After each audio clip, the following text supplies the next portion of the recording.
They say what you don't know can't hurt you, but what if what you didn't know was already in your body?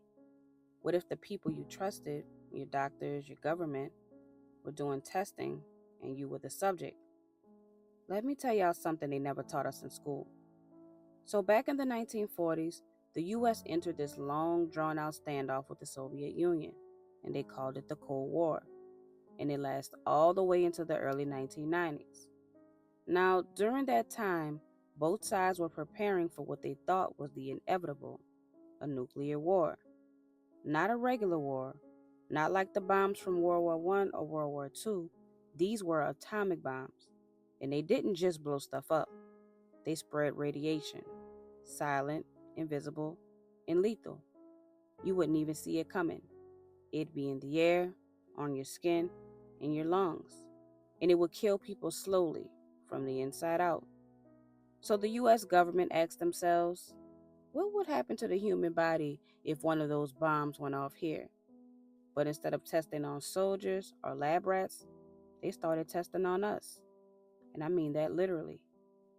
They were injecting real people, mostly black people, mostly poor, with radioactive materials like plutonium and uranium, deadly stuff.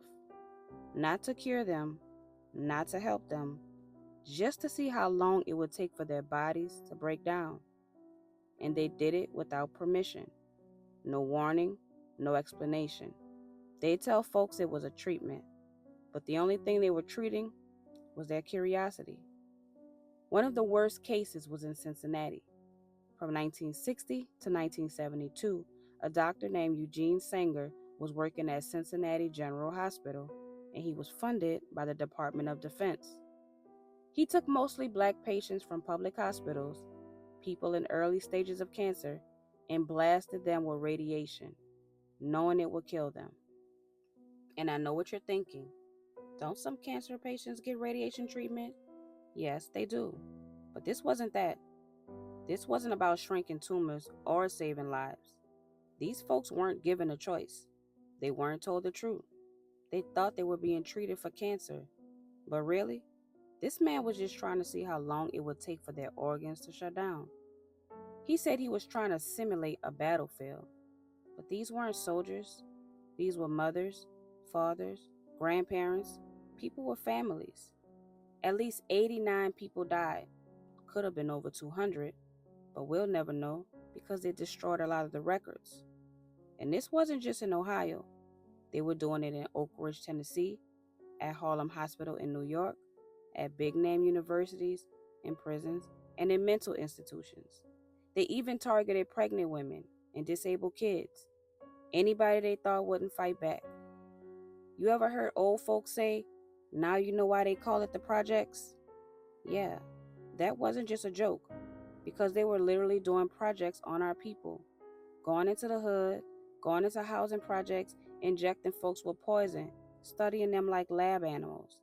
And when people finally started digging, when journalists and whistleblowers brought the truth out in the 90s, President Bill Clinton gave a public apology.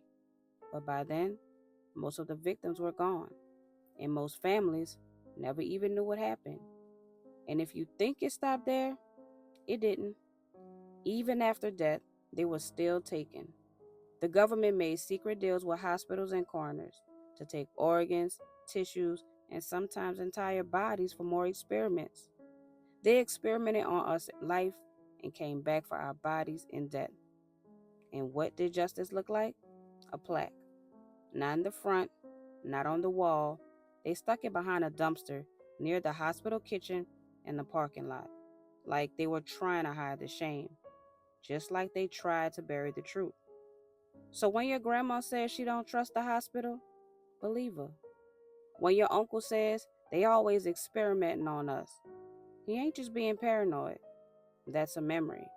That's an experience. I remember telling one of my older clients, an older black man, you need to go to the hospital. He looked me dead in the face and said, I don't go to hospitals. You die fast in a hospital. At the time, I thought he was just being dramatic. But now I know he was telling the truth. Because folks like him lived through this stuff or heard it from their parents, and they passed that fear down. not out of superstition, but out of survival. And here's what really gets me. They said they did all this because they wanted to understand what would happen if an atomic bomb ever hit US soil. But they already knew, because in 1945, before the Cold War even started, the US dropped 2 atomic bombs on Japan. Thousands of people died instantly, and many more died slowly from radiating poison. They had already seen what radiation could do. They already knew the damage. But instead of saying, let's never let this happen again, they tested it on us.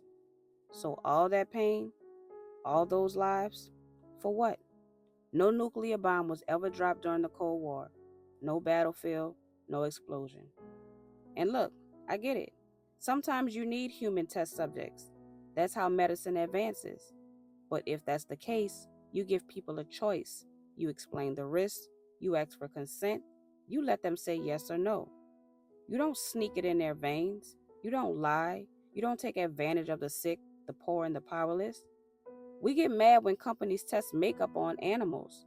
They have to label their products cruelty free so people know no animals were harmed. But these folks, they didn't even get a label. They were black, poor, pregnant, sick, and the government used them like lab rats with radioactive chemicals. While I was finishing this story, I typed in Dr. Eugene Sanger's name, just looking for pictures. And I started seeing articles like, "We lost a great man. Celebrated doctor leaves behind powerful legacy." Some even listed awards and honors. But do you know what none of them mentioned? The 90 plus people he purposely injected with lethal radiation. And that's just the numbers he admitted to. No accountability, no footnote, no mention of the lives lost or the pain caused. Just praise. And that's exactly why it's so important to keep up with our history, because they have selective amnesia, especially when they're the ones who look like the bad guy. They forget or leave it out on purpose, and then they keep retelling the story over and over until people forget what really happened, until that part just disappears. And that's how they erase history. And if we let them erase the history, the next thing they'll get to erase is us. Remember to comment, like, and share, and subscribe for more stories they won't put in your textbook. Peace.